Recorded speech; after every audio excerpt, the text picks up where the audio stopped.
this script, it was originally a zine entitled On Campus Rebellion, Lessons from the Ethiopian Student Movement. That zine and this video are intended to do the same thing, though the video will be a little more modern in its analysis, as the zine was written well over a year ago. I wrote the initial zine while protesting alongside students at UCLA's pro-Palestine encampment. This protest encampment lasted roughly 7 days. It involved thousands of students and allies at its height, if not more. Almost 2 years ago now, I posted a video essay/documentary on the Ethiopian Revolution, particularly spending the bulk of the video discussing the student movement that precluded and lasted throughout the revolution. As I worked on this project, I got the idea to take what I had learned there and write something arguing for increased organization and protest among students in America, and taking tactics, ideas, and lessons from the Ethiopian student movement. Providence saw fit to beat me to the punch, and the movement I sought to write about came to birth before me. My goal now is to discuss the Ethiopian student movement, the only student movement in history that successfully deposed an emperor, and what tactics we can learn from them and apply here in America, but also, in the same vein, discuss the progression and current state of the student movement here in America a bit. So first, a brief history, and then 6 lessons that I think we could take from the Ethiopian student movement.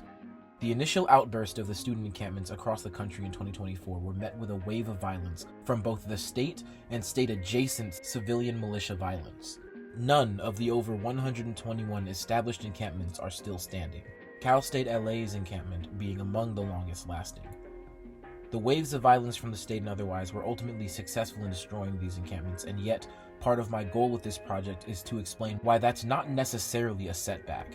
It is the hope of the state that by breaking up our encampments and shocking us with overwhelming and nakedly illegal violence, that we will be too consumed by our fear to continue protesting. This was the same mentality of one Haile Selassie, the former emperor of Ethiopia, when his regime went head-to-head with the students in running street battles in 1966. The cause of this uprising was the leaking of images from the Shola concentration camp, a place where the Ethiopian government had been hiding homeless populations in order to pretend that poverty didn't exist in the country. This was essentially a secret concentration camp where Ethiopia's unhoused population was forcibly detained in Addis Ababa, the capital city of Ethiopia. Students protested and demonstrated against this cruelty, demanding freedom, better conditions, and the alleviation of poverty for the unhoused. The emperor's regime responded by tear gassing and beating students. The battle culminated at Ras Mekonnen Bridge, where students successfully resisted the police's attempt to dissipate the protest.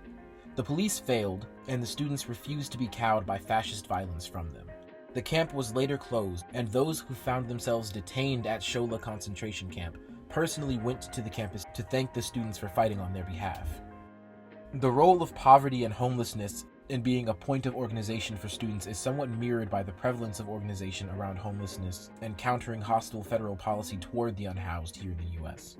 The confrontation at Ras Mekonnen Bridge is an excellent place to examine police tactics that still take place today. It is common to, in this day and age, avoid marches and protests that take us across bridges or through tunnels. Places like these, long lanes with no side streets or escapes that provide for limited movement, are extremely dangerous places to protest because police kettles are easily established.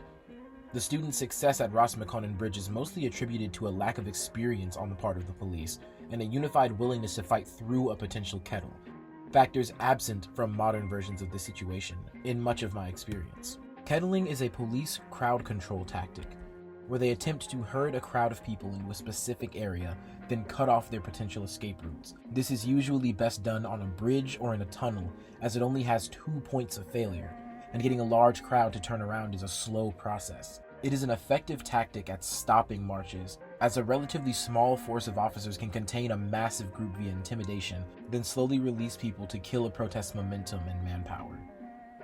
This is also its weakness, however, as a unified group that is willing to fight can overwhelm a police line in a matter of seconds and force a retreat. Ethiopian students faced escalating methods of repression by the Ethiopian regime, some aspects of which mirror our own experience.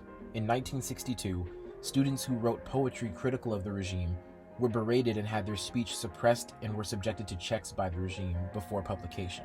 It is vital to note that faculty who did not stand in solidarity with students acted as the first arm of state violence and repression against students, often going so far as to render students who lived on campus homeless in response to their participation in protests. Protesting students were frequently suspended, and the regime would often simply close the entire campus for all students in order to silence resistance. These tactics have been mirrored by many campuses in the US in order to suppress student activity. UCLA students have found their ability to protest on campus vastly limited both by new restrictions, whose violation is subject to both academic discipline and arrest, as well as increased police and private security presence. CSULA has done much the same, increasing the presence of both public and private law enforcement. While the schools justify these actions by claiming they're in the name of safety, the actual impact is the suppression of on-campus protest activity. As the school year comes to a close, many are left feeling that the activity this year has been strangled in its cradle. Ethiopian students could sympathize with such feelings. The suspensions and campus closures were not the full extent of the Ethiopian regime's repression. The regime also took great legislative efforts to make student protest as toothless as possible. First, using the students' union, NUEUS, as a peer-led site of control over the students, as well as the faculty. And second, creating new laws and regulations in the wake of the Shola Camp uprising to control when and where students could protest. This law was set to come into effect on April 11, 1967, so naturally, the students set their protest against the anti-protest bill for April 10th, right before it would have went into effect. The law required students to have a permit to protest 7 days beforehand, to share the names and addresses of organizers with authorities, to have all signs and slogans approved, and to not have any dangerous articles present. A permit could be rejected on the basis of any of these violations, and violating this law could result in a $1,000 fine and a year in prison. For the students, this made public demonstration against Haile Selassie's regime basically impossible, and when they protested against it on April 10th, cops spent the day beating and tear-gassing students into submission. There were over 120 arrests, and dozens of students reported injuries. At least 50 were hospitalized. Students responded to the violence by going on strike, refusing to go to class until their peers who remained in jail were freed. Jail support collectives were vital for both Ethiopian students and for Americans now, making sure that there is a core of people who focus on getting fellow protesters out of jail and helping them to fight charges is an incredibly important aspect of keeping a movement alive in the first place. If you're not part of a jail support collective, or if there's not one established in your area, working with comrades to establish one could be a big step. But these fraught situations were where the unique tactics of the Ethiopian students would shine. In 1964, the regime introduced the University Service Program. This was a mandatory public service program in which students had to participate in order to graduate.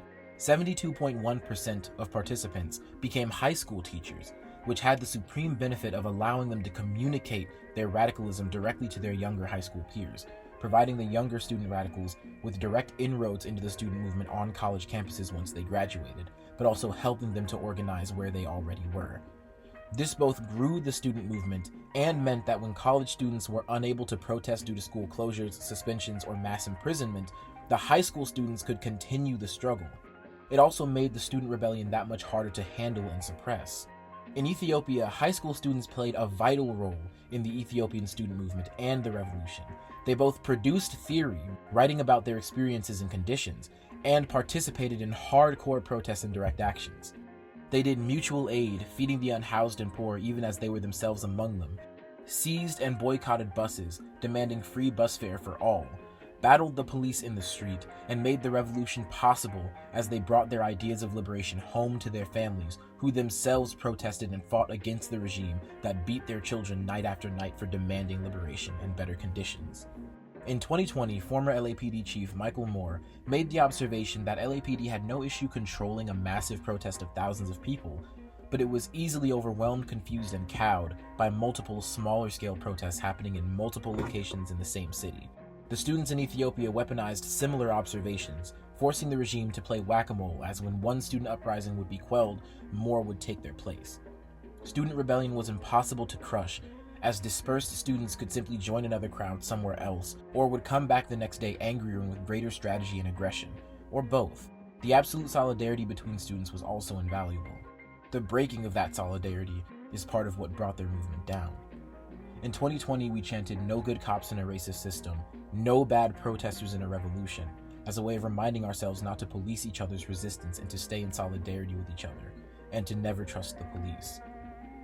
In Ethiopia, student rebellions were at their weakest and most vulnerable when students allowed themselves to lose sight of their material goals and demands, and argued instead among each other, often over small semantic differences. This allowed the regime to exploit those political divides, fueled partly by the paranoia of traumatized students. This is why an insistence on respecting diversity of tactics and radical ideas within reason is not only necessary but required. There are better things we can be doing than fighting each other. Another important piece of the student movement's success was the support and aid of the faculty. During a police attack on a permitted protest at Arat Kilo campus, faculty found themselves also falling to police batons and violence. The faculty's pressure against the government, especially via the EUTA, the Ethiopian Teachers Union, was an invaluable voice against the regime's suppression of student radicalism. They both participated in protests with the students at times, but also demanded the release of their students from jail when arrested, and brought to light the destruction of their campuses and teaching materials by the police. In the modern day, there's a severe marked difference between the success of student occupations that do and do not have faculty support. This relationship is symbiotic. Students support striking teachers, and teachers support protesting students. This kind of solidarity is what made 75,000-person strong protests able to march through Addis Ababa to topple the regime. 9 schools had to close, as students had both refused to come to class and continued to disrupt ongoing classes. A police report of the time alleges that 2,775 people were detained. 377 were charged with crimes and 60 people were charged for supporting the student movement, and 2 students died. The movement was not without its martyrs. As things escalated, a number of students fell to the regime's violence. Shifra Kibide was one of the first. The high school student was killed during a protest demanding the waiving of school fees, improvement of conditions, and an end to the arbitrary suspensions of students. When police suppressed the protest violently, another martyr, Demike Zawadi, was killed after falling from a police van as students attempted to stop a police transport that had been kidnapping students off the street to take to police training centers to be detained. Yet another, Tekile Wilde Hawariat, died fighting cops that November. The most famous of the students killed was the prominent student organizer Tilahun Jizah. Tilahun was among the first of few male students to advocate for and aid feminist students in gaining prominence in the movement and organizing, and his death was believed to be an assassination by the state due to his influence. On Sunday, December 28, 1969, while out on a date with his girlfriend at a Fincho bar in Addis Ababa, 2 men approached Tilahun Jizah and shot him 3 times. The shooter was later identified as a police officer, Berhanu Meka. Tilahun himself was taken to Haile Selassie Hospital, where he died of his wounds before he could be operated on. Students took his body to the medical facility on the main campus to be autopsied there, and an upswell of student activity began brewing, as students gathered en masse at Sadist Kilo campus the next day. By 12 p.m. Monday, over 1,500 students had gathered, carrying signs condemning the murder of Tilahun Jizah. When police later arrived at the campus to retrieve his body in order to bring it to his half-sister, another conflict ensued, as the students had their own plans to hold a procession and take his body to his father's home. Around 2:45 p.m., the bodyguard unit filed into the campus, took a position behind the assembled students, then charged with bayonets fixed. There was shooting, originating from the students according to the police report, but the only dead or wounded were students. The final tally had 3 students dead. Sipatu Wobne, a second-year student who was apparently chanting slogans over a megaphone at the time, Jamal Hassan, a second-year art student, and Abibe Berhe, a freshman in the physical science stream. 16 students were wounded. Also wounded on both legs was a Polish political science professor, Professor Soldzinski. Ironically, very much a supporter of the regime. The military force managed to snatch away the body and hand it over to the police, who were waiting outside the gate, and the body was carried in an ambulance to the outskirts of the city for immediate transport to Tilahun's birthplace in Maichu, southern Tigray, where it was buried on Tuesday, the 30th of December, in the presence of some 500 people, including his half-sister and the governor of the province, Ras Mengesha Seyum. Baru Zoidi, The Quest for Socialist Utopia. In the end, 27 student organizers were identified and arrested, and the students and faculty were left in chaos. The faculty were particularly frustrated with the situation, as their own staff were injured by police, as well as students, and they also had not been aware the raid was going to happen in the first place. This was in addition to the significant amount of school property destroyed by the police. The student response was delayed by the fact that many were left unsure what to do. Non-state affiliated student unions were banned, as were student publications, leaving few avenues for struggle. Some opted to leave Ethiopia in exodus. Some refused to boycott classes and returned to normalcy, hoping for an end to the violence. And others began seriously discussing the continuation of struggle in a more militant form. Such continuations are beyond the scope of this essay. Instead, we will discuss a methodology of resistance. With a brief history of the Ethiopian student movement complete, here are 5 lessons that American students can take and act on from the Ethiopian student movement. 1. Organize your campus. This is a big and quite daunting step, I won't lie. Book clubs and reading groups work well to bring groups of like-minded students together, but it's important that they graduate that stage, no pun intended. In order to really make progress, Ethiopian students started off with reading groups and writing clubs, as well as utilizing student unions and student administration groups as a method of organizing classmates, but moved on as the movement demanded it. The use of Ethiopian student groups on other campuses worldwide also made it easier to spread their messages internationally and gain attention for the Selassie regime's violence. Many students today aren't even fully aware that organizing in a political sense is even possible or something they're capable of. Whether that organizing is in response to your campus's investment in the Israeli government's genocide or participation in harmful policy on or off campus locally. Additionally, the Ethiopian students made a point to organize alongside their teachers as well. Students and teacher unions should strive for solidarity in cooperative organization efforts. This solidarity was a necessary step in swaying the school administration's ability to hinder both student and teacher protest activity. Establishing joint direct actions and protests, liaisons, and organizing teach-ins with high school students and with teachers is a great step toward bringing unity to all of these groups and moving toward this goal. Number 2, break containment. The Ethiopian student movement's strength came from the fact that while the campus brought students together, it was not the crux of their entire organizational capacity. This is the point I was getting at earlier when I said that the sweeping of encampments is not necessarily a problem for the movement. Oftentimes, the Ethiopian students were shut off campus entirely or faced suspensions and expulsions. When this happened, they took their protest to the streets. The American student encampments were, in my opinion, always going to be swept by the police and destroyed. It was never a matter of if, but simply when. This is okay though, because the power of the student movement, be it either in Ethiopia or America, is not the campus itself, but the connections that the campus, and the encampments especially, helped to facilitate. The encampments may be gone, but the students who formed connection and solidarity there can, and still do, in fact must, use the newly established networks, organizations, and connections to continue organizing when one method is shut down. This point is also why it was so critical that the Ethiopian student movement recruited and radicalized their high school student peers and worked with their teachers, who in turn radicalized their parents and families and helped them to push the movement further. Establishing links and solidarity with the wider community is vital for the student movement's survival on and off campus. This is also why the students organized with unions and even became part of unions, bridging the gap between the students and workers. We have begun to see mass radicalization of high school students in the US against both investment in Israel's genocide and against the new anti-migrant laws that are being pushed down the line by Trump's regime, with massive protests in LA being comprised of walkouts from the high schools. But these students will need direction and instruction from other more experienced wings of the community. It is vitally important that student orgs from all organized education levels are communicating and working together so that we are all stronger.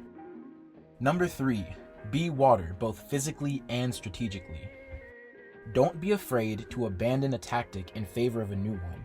See what works and revise it if it doesn't. Like the previous point also establishes, we must be fluid with our tactics, capable of shifting to other modes of organization when needed. An encampment is only one style of protest, and while it has its benefits, it has its drawbacks as well, and we should be weighing our options and experience to decide what tactic fits a situation best.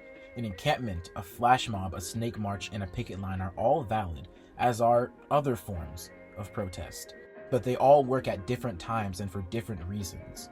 The student encampments were so effective partly because their visibility and accessibility made it very easy for the wider community to engage with and get involved in the protests in a way that other tactics may not have facilitated. But it also left its organizers and participants far more exposed and vulnerable to attack and harassment, which leads me straight to point 4. Be prepared to face violence and meet it head on. What many students miscalculated and underestimated last year during the encampments was the presence of right-wing Zionist actors who attacked protesters and encampments with varying levels of intensity and the full sanction of the police.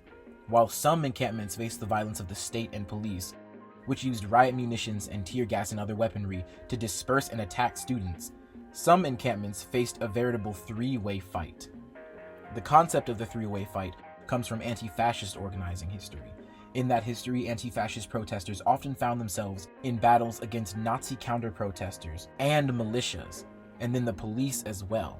This principle became relevant once again in the 2024 encampments, as Zionist attacks took place either with the sanction of police or at the same time that the police happened to be making their own push. Many student encampments found themselves woefully unprepared to face violence, while others were more ready and able to defend themselves. UCLA faced some of the most intense Zionist interference. Multiple nightly confrontations with violent actors were supplemented by daytime harassment. It was literally 24 hours a day. Counter-protesters played Israeli songs on repeat, and the sounds of children crying and screaming all throughout the night to disrupt our ability to sleep, while others harassed and shouted slurs over the fences. At night, this harassment would consistently intensify into violence and attempts to break into the encampment. By the night of the May 1st attack, UCLA's encampment walls had grown into a modular fortress, and it was still barely enough. On May 1st, 2024 at 10:50 p.m. Pacific Standard Time, roughly, a group of Zionist counter-protesters began attacking UCLA students and attempting to destroy the encampment. They used melee weapons, pepper spray, and explosives in order to attack students, throwing several fireworks over the camp's walls, nearly hitting people directly and starting fires in the camp. The police were called but did not arrive to aid the students. Instead, they watched as Zionists attacked the encampment in waves for almost 5 hours before intervening in any way. I hesitate to call these Zionist actors civilian protesters. Their presence is more complex than that. These protesters were seemingly backed by a Jewish private security firm known as Magen Am. Magen Am not only has members trained directly with LAPD and provide police with training, many of their members literally are in the LAPD and also were seen in the crowds of civilians, quote-unquote, that were harassing the encampment days before the attack. The presence of this organization's members, celebrity backing of the counter-protesters, and police refusal to protect the students smells of conspiracy. The Zionist attackers are more accurately described as a state-adjacent civilian militia. These kinds of attacks and harassment blindsided the encampments both in scale and organization. Zionist forces were not simply harassing the UCLA encampment, they were surveilling it, noting weaknesses in its walls days ahead of the clearly planned-out attack on UCLA, the perpetrators of which have largely avoided any form of legal consequence and have even bragged about what they've done on the news. It is this violence which we should anticipate going forward and be prepared to meet. Protesters must be capable of and prepared to defend themselves before a situation arises that forces them to do so on the fly. Discuss safety plans and responses within both orgs, affinity groups, and friend groups. Have established and trained medics at hand, and do your best to carry your own personal medical gear, even if it's only to provide support and tools to someone who can use it better than you. Multiple encampments also held teach-ins where students learned stop the bleed courses and basic first aid. The UCLA encampment survived this attack because of its preparedness, the constant work both in securing the encampment via physical barricades and dedicated volunteer security from fellow protesters. The conversation of self-defense in this case must also transcend any pacifist sentiments or reservations about PR. Fascist attacks are deadly, and the last year and recent events show us that we must anticipate them or we will fall victim to them. The Ethiopian student movement also struggled with the question of violence, albeit differently. Theirs was a question of when to commit violence, not defensively but offensively. The onset of Eritrea's anti-colonial war for independence against Ethiopia fast-tracked this question's prominence, as many Eritrean students left their studies in Addis Ababa to fight for their home. It felt wrong for the students left behind, to support the Eritrean liberation effort, but to abhor the violence that was required to make that liberation possible. And that feels quite familiar today.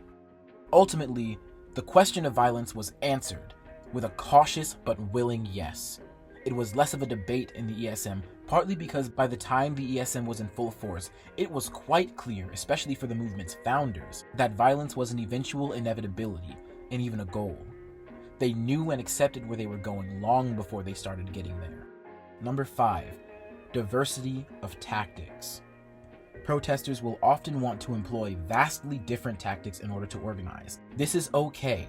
We do not necessarily need to all be in the same place, doing the same thing. In fact, sometimes it is best that we aren't. But I've seen arguments over tactics or protesters arguing about someone else doing something they don't like become distractions that weaken our solidarity and take us off mission from the protest's original goals, especially in situations where we are in active danger from threats far greater than someone protesting in a way that is ultimately not nearly as harmful as the violence we face if we are not paying attention to the people threatening us. These arguments are often either being hashed out at the wrong time or don't need to be had at all. Someone spray painting a wall is the least of your concern when you are under active threat from fascists and other attackers. Ultimately, we should seek to police each other as little as possible, and that also means not pressuring anyone to participate in forms of protest they aren't comfortable with or that are too radical for where they are in the moment. Ultimately, we all have each other's best interests and our political goals at heart. Therefore, we must embrace every form of struggle available. As we face the end of this academic year, the oncoming hot summer, and the next 4 years of political rot, we must move forward with intention, direction, and solidarity. It is vital that we continue to take lessons from the past and those who came before us, while also defining our daily new world for ourselves. I hope that this video taught you something useful. Be safe and be brave. Thank you for watching. If you enjoyed this video and you want to support the channel more, you can go to patreon.com/Anansi's Library. You can also find me on Ko-fi under the same name. For video updates or updates on other projects, you can follow me on Instagram and Twitter, both also under Anansi's Library. Channel members, patrons, and subscribers on Substack all got to see this video and its other iterations and drafts way earlier than anyone else did, as it was being worked on, and you can too by going to those same websites, or by clicking join next to the subscribe button right here on YouTube. Have a nice day. See y'all later.